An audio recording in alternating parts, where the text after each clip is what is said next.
Polarity of bond. अब जैसा कि नाम है पोलरिटी, मतलब पॉजिटिव चार्ज और निगेटिव चार्ज इस पे जनरेट्स होंगे, that is called polarity of bond बोलते हैं उसको। In reality no bond in a compound is either completely covalent और आयनिक। अपन पढ़ते तो ठीक है कि ये this is the covalent bond और this is the ionic bond, but अगर रियलिटी बात करें तो कोई भी कंपाउंड पूरी तरीके से 100% कोवैलेंट या 100% आयनिक कभी भी नहीं होगा। Whenever covalent bond is formed between two similar atoms, जैसे H2O2 Cl2 N2, इसको अपन क्या बोलते हैं, कोवैलेंट बॉन्ड बोलते हैं, क्योंकि इसमें शेयर पेड इलेक्ट्रॉन का शेयरिंग होता है, two identical nuclear. Such type of bond, इस तरह के बॉन्ड को क्या बोलते हैं, नॉन पोलर कोवैलेंट, मतलब जिसमें चार्ज नहीं होगा ना, जिसमें चार्ज जनरेट नहीं होगा ना, वो नॉन पोलर के कैटेगरीज में आ जाएगा। तो ये ऑलरेडी क्या है, कोवैलेंट बॉन्ड है और चार्ज नहीं हो रहा है, तो इसको नॉन पोलर कोवैलेंट बॉन्ड भी बोल सकते हैं, सिंपल कोवैलेंट भी बोल दें तो भी काम चल जाएगा। But in case of heteronuclear molecule, heteronuclear मतलब HF, मतलब दो अलग अलग है, हाइड्रोजन अलग है और फ्लोरीन अलग है, इसमें shared electron pair between the two atoms के बीच भी शेयरिंग हो रहा है, gets displaced more towards fluorine as the electronegative of fluorine is far greater than that of the hydrogen, the resultant covalent bond is polar covalent। अब इसमें जो hydrogen और फ्लोरीन जो बन रहा है, अगर याद हो तो मैंने प्रीवियस क्लास में बताया था कि पूरे पीरियोडिक टेबल में फ्लोरीन जो होता है सबसे ज्यादा इलेक्ट्रोनेगेटिव्स होता है, मोर इलेक्ट्रोनेगेटिव्स, मतलब हाइलो ग्रुप का जो fluorine, chlorine, bromine, iodine, these are the more electronegatives element होते हैं, उसमें भी फ्लोरीन बहुत ज्यादा इलेक्ट्रोनेगेटिव्स होते हैं, और इन दोनों के बीच का डिस्टेंस भी बहुत ज्यादा होता है, तो जिसके कारण क्या होगा, इस पे पार्शियल पॉजिटिव चार्ज और इस पे पार्शियली निगेटिव चार्ज जनरेट होगा, तो इस कारण से इसको अपन क्या बोलेंगे, polar covalent bond. As a result of polarisation the molecule possesses the dipole moment which can be defined as the product of charge of any one of the poles and distance between the poles।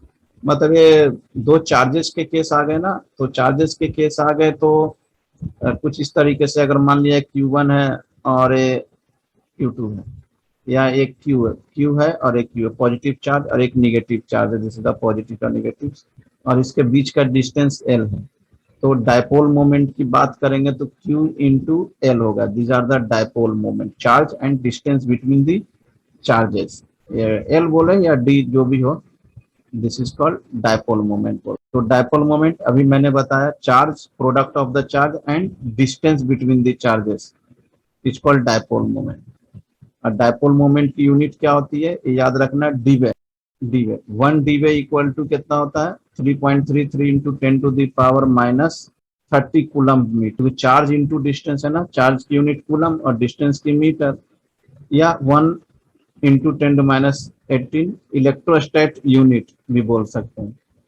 And dipole moment is a vector quantity and is denoted by a small arrow with tail on the positive center and head on the pointing towards the negative center। ये 12th की physics में और ज्यादा details में पढ़ोगे। अगर एक positive charge है और दूसरा निगेटिव चार्ज है, इसको क्या मैंने बोला, डायपोल मोमेंट क्या होता है आपका, ये डी डिस्टेंस है, वेक्टर क्वांटिटी, और इसको किससे बनाओगे, स्मॉल एरो से बनाओगे, मतलब कुछ इस तरीके से रहेगा, दिस इज द पॉजिटिव से निगेटिव की तरह आप एरो बताना पड़ेगा आपको, कुछ इस तरीके से पॉजिटिव से निगेटिव की तरह। अगर अब डायपोल मोमेंट किसकी बात कर रहे हैं, पॉली एटॉमिक मॉलिक्यूल की बात करें कि पॉली एटॉमिक मॉलिक्यूल्स में क्या हो जाएगा।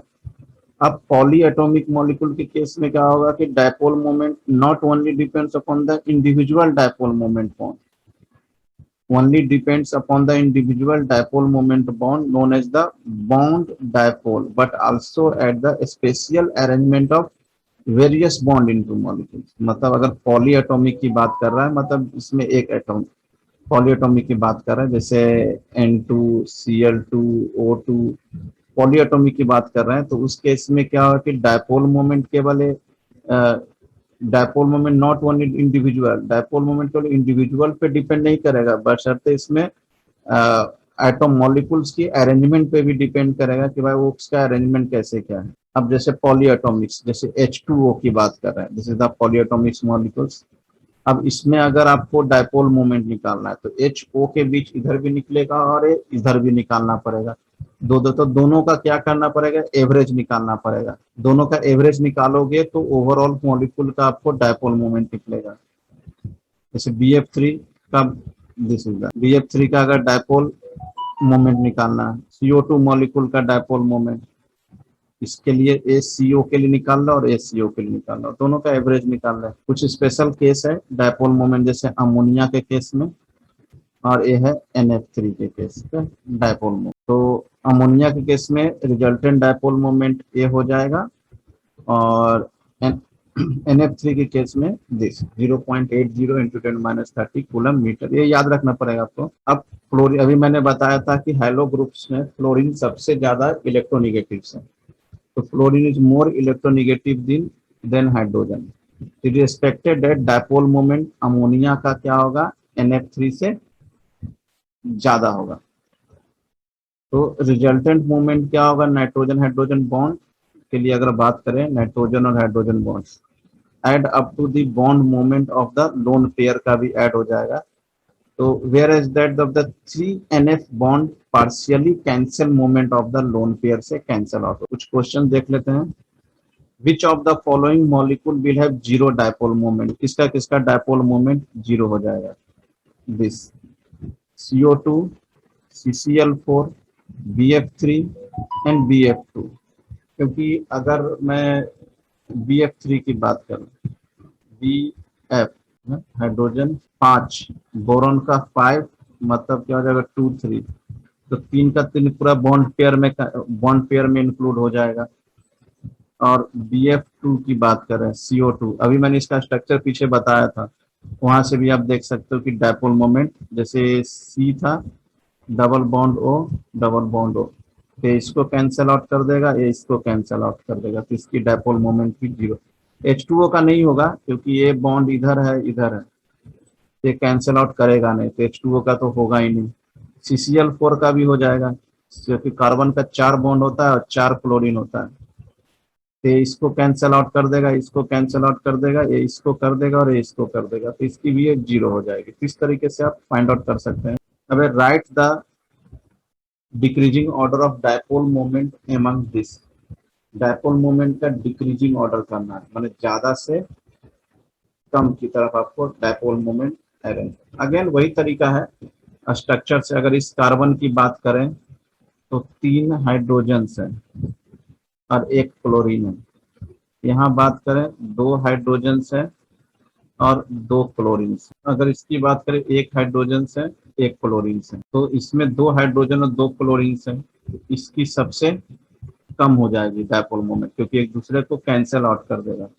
इसमें 3 क्लोरीन है तो ये दोनों क्लोरीन आपस में कैंसिल आउट करेगा, ये दोनों हाइड्रोजन आपस में कैंसिल आउट करेगा, तो क्लोरीन सबसे कम तो ये हो जाएगा आपका CHCl3। कहाँ गया CHCl3, और सबसे ज्यादा क्या हो जाएगा CH3Cl, सबसे मैक्सिमम है, और मिनिमम हो जाएगा आपका दिस। अब इसमें बताया पोलर कोवैलेंट मॉलिक्यूल कौन सा हो जाएगा, पोलर भी है और कोवैलेंट भी है। Polar covalent molecule is the HCl, example में भी मैंने यही बताया था। क्यों, क्योंकि chlorine is the most electronegative groups के कारण एक चार्ज जनरेट होगा, पार्शियल पॉजिटिव पार्शियल नेगेटिव।